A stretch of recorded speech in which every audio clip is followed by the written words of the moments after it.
Guyana's opposition leader ready to meet with the president to appoint a new GCOM chairman. And in sport, another crushing defeat for West Indies in the ICC Cricket World Cup. I'm Ricardo Robertson. This is Caribbean in 10 for Thursday, June 27th, 2019. I'll be back with the details after the break.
Guyana's opposition leader JAGDEO says he is ready to meet with President David Granger to discuss the appointment of a new chairman for the Guyana Elections Commission, GCOM.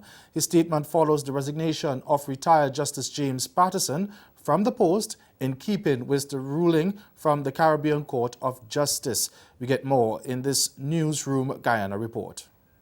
Opposition leader JAGDEO has sent a letter to the President David Granger announcing his availability to meet on the appointment of a new chairman for the Guyana Elections Commission.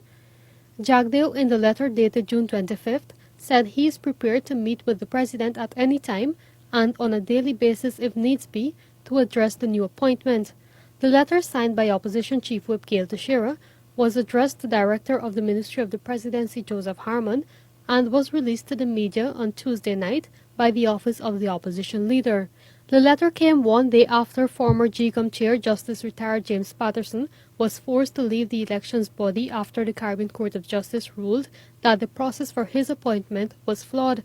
The retired judge was unilaterally appointed by the President in 2017 after he rejected 18 names submitted by the opposition leader in accordance with the Constitution of Guyana.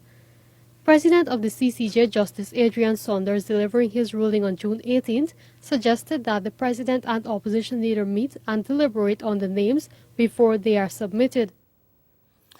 A 21-year-old American tourist died following a shark attack in the Bahamas yesterday. Now, according to the police, the woman, who has been identified as Jordan Lindsay from California, was on a snorkeling expedition when with her family when she was attacked by 3 sharks near Rose Island near New Providence.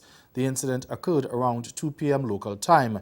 Deputy Police Commissioner Paul Rowley says Lindsay was bitten on her arms, legs and buttocks, and her right arm was bitten off. She was rushed to Doctors' Hospital where she was pronounced dead. Rowley said that an autopsy will be performed and the body will then be transported to California by the U.S. Embassy. She was the only victim in the attack. Meanwhile, in the aftermath of the tragedy, the Ministry of Tourism, on behalf of the government, expressed its condolences to the Lindsay's family and friends. A statement from the ministry said investigations into the incident are ongoing and further details will be released when available. In the meantime, the Ministry of Agriculture and Marine Resources has issued precautionary advisories to the public. The Trinidad and Tobago Police Service will soon be outfitted with a gender-based violence unit. Police Commissioner Gary Griffith says the new unit is designed to better handle abuse cases. We get more in this TV6 News report.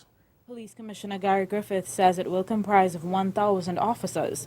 The intention is to create more comfortable ways for victims of abuse to report incidents. They have assisted us in training how to deal with victims of domestic violence, how to deal with incidents involving children, how to deal with incidents of child abuse, and they gave us several recommendations that we can and would be using to deal with this situation. Griffith says the unit will investigate crimes against members of the LGBT+ community. Officers will be given sensitivity training. The individuals may be reluctant to come to the police station, so because of having online reporting, or dealing directly with, you call 999 and it will be transferred directly to those individuals who are properly trained and professionally prepared to deal with such matters in the police service. It would assist those individuals to be not to be as so reluctant as they were in the past to come forward and make the reports. The gender-based unit will join the newly formed Coastal Patrol Unit, which is geared toward helping the Coast Guard curb illegal migration and the prevention of illegal drugs and guns from getting to our shores. The National Operations Fusion Center will coordinate operations to ensure no overlap. And that report from TV6's Nika Parson-Lal. Stay with us. Sport is next.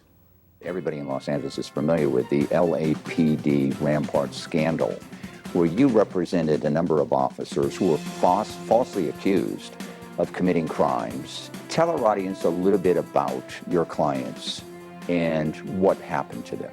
So in this case, my clients, Edward Ortiz, who was a sergeant in the LAPD, Ryan Liddy, who was a sergeant in the LAPD, and Paul Harper was an officer in the LAPD.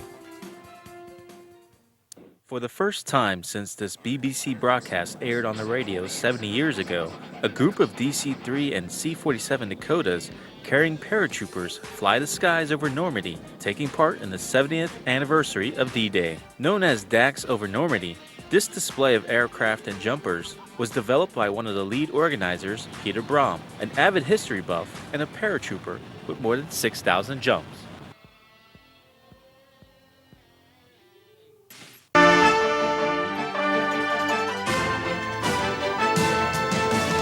West Indies' losing streak continued in the ICC Cricket World Cup, this time against the mighty Indians by 125 runs at Old Trafford a short while ago. Now chasing 269 for victory, West Indies folded on 143 in 34.2 overs. Sunil Ambrose top scored with 31 while Nicholas Pooran made 28. West Indies lost Chris Gale cheaply for 6. In the fifth over, mistiming a pull to mid-off seamer Mohammad Shami, who then beat Shea Hope's drive with one that came back to bowl the right-hander for 5 in the next over. Now struggling on 16 for 2 in the 7th over, Ambrose and Pooran arrested the slide with a 55-run third-wicket stand, which lifted the Windies to 71 for 2. However, they lost both set of players in the space of 15 balls, with just 9 runs added when Ambrose was trapped LBW by seamer Hardik Pandya in the 18th over, and Pooran holed out to long off in the 24th over of left-arm spinner Kuldeep Yadav. And Captain Jason Holder then perished in the 24th over, holding out to cover for 6 off leg spinner Yuzvendra Chahal to leave the Caribbean side on 98 for 5 at that point. Shami was the leading wicket taker with 4 from 6 overs. And West Indies cricket legend Sir Everton Weekes remains hospitalized at the Queen Elizabeth Hospital in Barbados after suffering a heart attack last night. Now, up to news time, there are no further updates on the condition of Sir Weekes. The 94-year-old Barbadian was a member of the famous 3 Ws, which also included Sir Frank Worrell and Sir Clyde Walcott. He represented the West Indies in 48 Test matches from 1948 to 1958 and made 4,455 runs at an impressive average of 58.61 runs per innings. Sir Everton made 15 Test centuries, including a record 5 in consecutive innings. And that's Caribbean in 10. Join us again at 6:30 for Caribbean Newsline. Until then, good afternoon.